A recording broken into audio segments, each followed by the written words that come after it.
Hey, it's all with a video.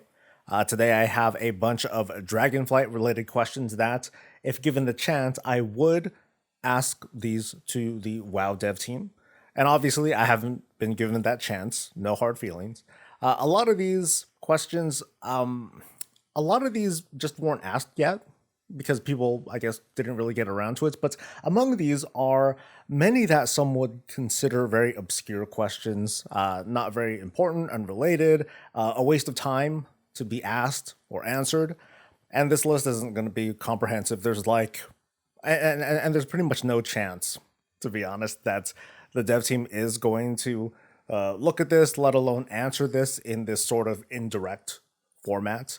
But it's something different. After all, the WoW team did do a Twitter space sort of thing. So if they wanted to do like a reaction style kind of video, maybe that would work too. So I sorted these questions as best as I could. You can use the navigation thing below to find, to go to a particular section. If you don't mind, like the video, share it if you want to at least try to get this to take off in case there's a question that you'd like asked. And subscribe if you're feeling it. And let's go. With no plans for a mission table, what would you say are the team's feelings on offline progression after we've had it for 4 expansions in a row? Dragonflight looks like it's shifting away from smaller instance contents like Torghast or Horrific Visions or Warfront. So what sorts of outdoor content will there be that can offer a personal challenge? The team mentioned like 4 or so of these, kind of special reputations at the start of Dragonflight.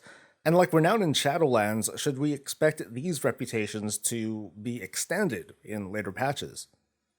In the new talent tree, there are certain nodes with selections that give a similar vibe to today's talent rows. When we click on those nodes, how many choices should we expect to see? Raid utility between classes has remained controversial, with group leaders feeling kind of pressured to have players play certain classes even when they'd rather be playing another. With Dragonflight's emphasis on professions, and maybe I'm spitballing here, what would the team think about shifting raid utility back in that direction? For example, with buff scrolls or special tanking enchants that apply damage modifiers for the group. In Shadowlands, we were given a ton of zone-specific items and currencies. Will this be the same in Dragonflight, and if so, is there any chance we can get a special, separate container for just these kinds of items? Kind of a related question, the reagent bank was introduced in Woola's Draenor. Any considerations on expanding it? Talk to us a little bit about Mythic Plus score. How did it work out in Shadowlands, and are there any planned changes for the score in Dragonflight?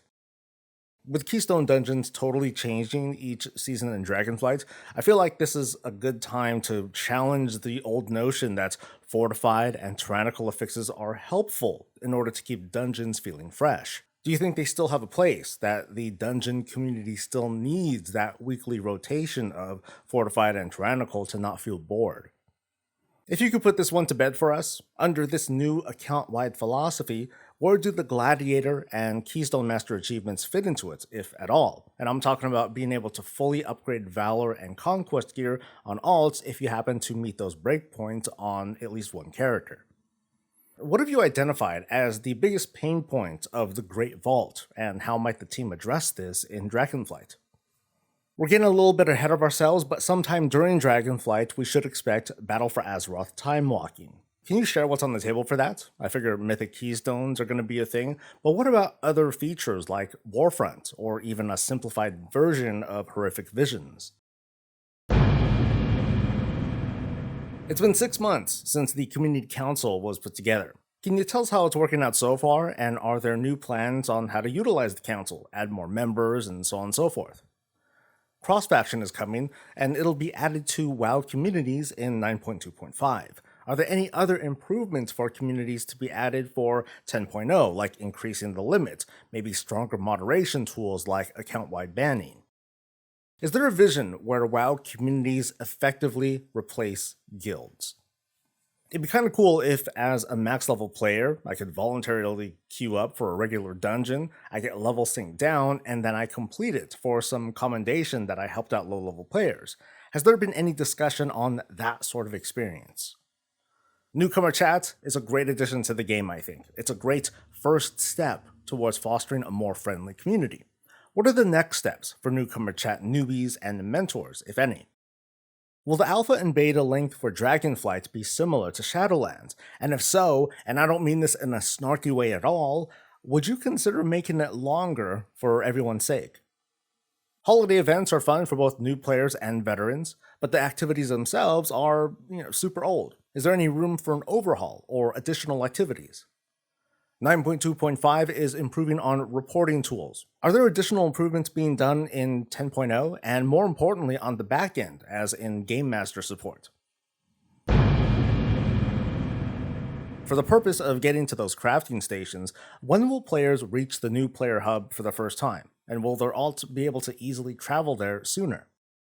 Are work orders a Dragonflight specific thing, or can people create work orders for, say, Fell Steel Longblades or Sky Golems? How is the crafting transmog supposed to appear on our characters, and can we transmog to this crafting gear all the time, just for the heck of it? The team mentioned one of the benefits of work orders is that crafters can use the player's or client's soulbound materials. Does that imply that Dragonflight will bring back soulbound reagents, and will it be the kind that would require going into group content like raids or dungeons? The team said that Dragonflight crafting may go all the way up to mythic item level. Does this include all slots, like weapons and trinkets? I'm a big fan of cosmetic glyphs, but the past few expansions have been disappointing due to the inconsistent delivery of glyphs to other classes. It's kinda like glyphs are mostly for druids and warlocks these days. Meanwhile, players have been asking for stuff like class skins. Are there any plans to add glyphs to classes throughout this expansion who've gotten less attention? Fishing hasn't changed much at all. Are there any plans to modernize it? Shadowlands delivered a big dump of cosmetics right from the start with the intention of players to farm them up over the long term. In retrospect, how do you feel about that move, and will similar front-loading happen in Dragonflight? It's great getting additional character customization every now and then, but while you're doing that stuff, is there any chance that we can change your undergarments? Because, well, those are kind of old. If or when gray and common items become available for Transmog, how is that going to work? Can I wear something to unlock the Transmog and then sell that item? There was a bug where appearances bought from the Covenant Sanctum, those tokens, they could be used to learn them even if they weren't for our armor type, and later it was fixed. Have there been discussions about loosening the learning restrictions here or with the general learning of Transmog altogether, because this has been very inconsistent? For example, there are weapon ensembles from PvP and Covenants. When it comes to the current Legacy loot mode, player behavior suggests having a whole bunch of the same alts for the sake of running the same instance multiple times a week. I'm spitballing this idea to you, but what do you think of this, where if you're solo and Legacy loot mode is activated, there is no daily or weekly lockout, aside from the instance limit, of course, and we can just spend a free day hammering away for certain appearances? Throw us a bone here. You don't have to tell us exactly when, but who is next in line for heritage armor sets? The look of armor has been evolving more and more with added 3D effects. Meanwhile, all robes pretty much still touch the ground. Are there any signs of medium-length cloaks or more coats? Without too many details on how daily content will work out in Dragonflight, does the team miss the old world quest of defeating a single, otherwise slower spawning rare mob, and might we see that return?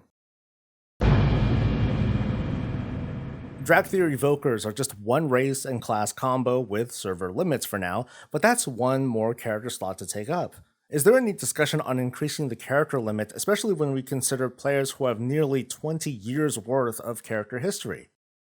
Our dragons are going to be able to fly farther and faster as we skill them up, but what is endgame dragon riding going to look like? Are there specific dragon riding activities that you can talk about? Can we name our dragon? We've noticed UI changes for the HUD, like buttons and unit frames. Is it limited to just that, or are there additional improvements to, say, our character sheet, or raid frames, or bags, and so on? The team mentioned an increased draw distance to suit the larger and more epic feel of the new zones. Is applying that to older continents and zones part of the plan?